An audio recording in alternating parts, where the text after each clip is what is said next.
next on the stage, we have the winner, Producer of the Year, JACX Antonoff.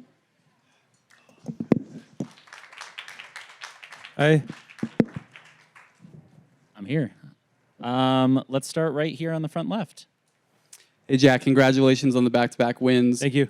I wanted to ask about, you know that for the past few years, and for historically, this has been a pretty overwhelmingly male category. This year, also part of that. What do you think needs to come from the industry to get more women recognized for this award, and also just in general get a bigger seat at the table in the producer role? I think one thing that's important is for people to cut the distinction between producer and artist. So, for example, every record I've ever produced is actually a co-production if you read the credits. And so a lot of times people like to silo people off. So if I make a record with Lana, for example, right, or Taylor or Clairo or someone like that, all female artists, all those albums are produced by the two of us, but people love this idea of sort of producer behind the scenes doing all these things when in truth we're doing them together. So I think it's about looking at the fine print and kind of getting out of the mythology of what we think it is. And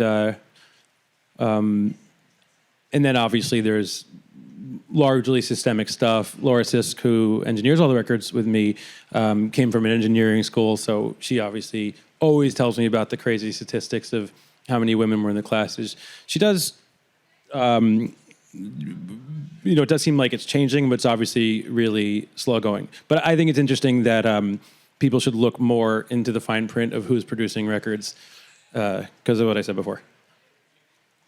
Our next question. Really interesting question. Our next question is going to be virtual on the TV in front of you from Variety. Tanya. What? Oh, hold on one sec.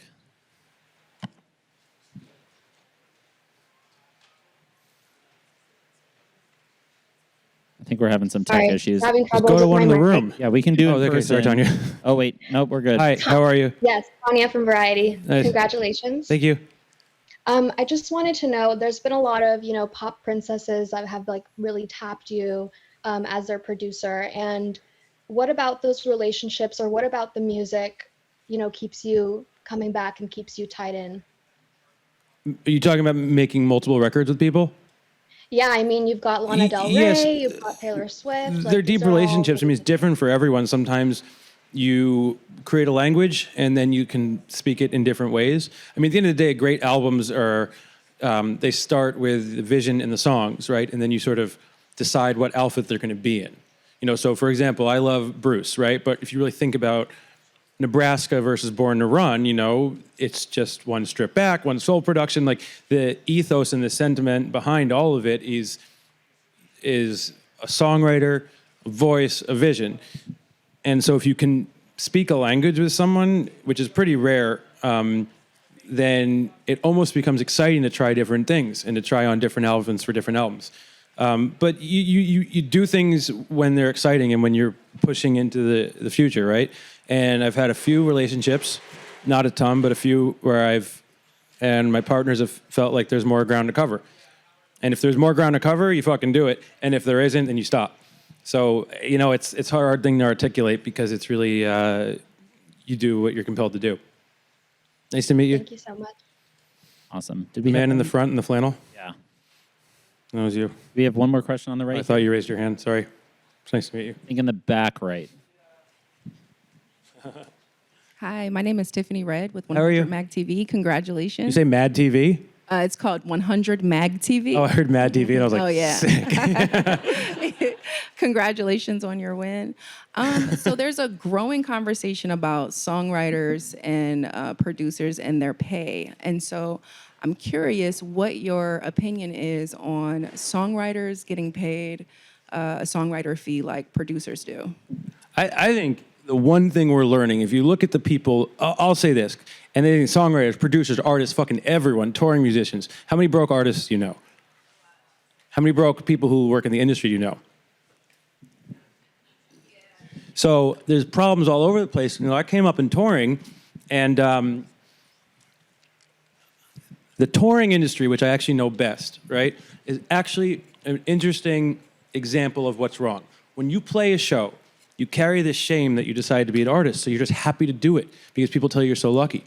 You walk in a room, everyone in that room is being paid a decent wage besides you. You have to become so successful before you could turn out a living.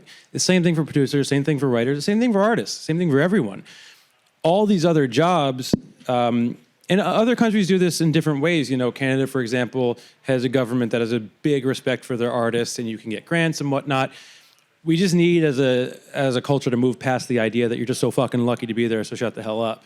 Because it's very K-shaped, like all things, where either you're expected to tour or write or produce or perform for nothing because you're so damn lucky, which you are, but you should be compensated, or you have the world in front of you. So it is huge problems, and all you got to do is look at the weird little grin on everyone's face. You know, look, I'm an artist, I'm a producer, I'm a touring artist, I'm a songwriter. I don't fucking know what the streaming deal is. I don't know what's in the black box. You know, we deal with the same stuff. And we're a group of people who don't want to sit around and think about money.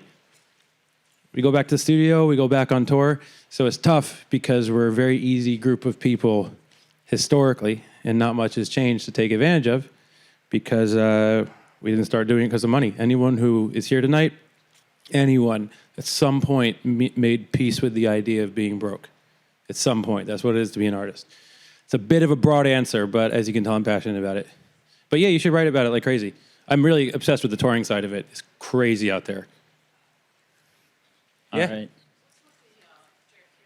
It's actually RFK. Yeah. I just like it. Yeah, I think he's an interesting figure. It's not a big statement. I collect a lot of JFK and RFK stuff. I think they're both like incredibly interesting figures for good and bad reasons. And so it's more like it's like I'm wearing a piece of my home. Thank you, Jack. Thanks, guys. Oh, one more? Congratulations. Yeah, go for it. Just one, yeah. Just because touring is so important to you, I'm wondering if you can comment at all about Live Nation. Like, does their position in the industry affect? The whole thing is incredibly tough. There's no reason why, if I can go online and buy a car and have it delivered to my house, why can't I buy a fucking ticket at the price that the artist wants it to be? So it's that simple, and you know the reason why, and it's not because of artists. So the one thing that I would say while holding a microphone is everyone's got to chill on the artists because everyone's trying to figure it out. Like, we know who's making it impossible. And look, I mean, I've asked very simple things in the industry. Let artists opt out of dynamic pricing, stop taxing merch, and let artists sell tickets at a price that they actually believe. Don't turn a live show into a free market. That's really dirty. Charge what you think is fair, but if one person $50 is nothing and one person $50 is more than they can ever spend, they can both. You're creating a situation where a different group of people can come together at one price. The second everything fluctuates is the second it goes K-shaped and turns into a weird free market. That's not what we do. I could talk about this forever, but thank you guys so much. This is really exciting. Thank you, Jack, and congrats again. Didn't mean to get cynical. Love you all. Come on this way.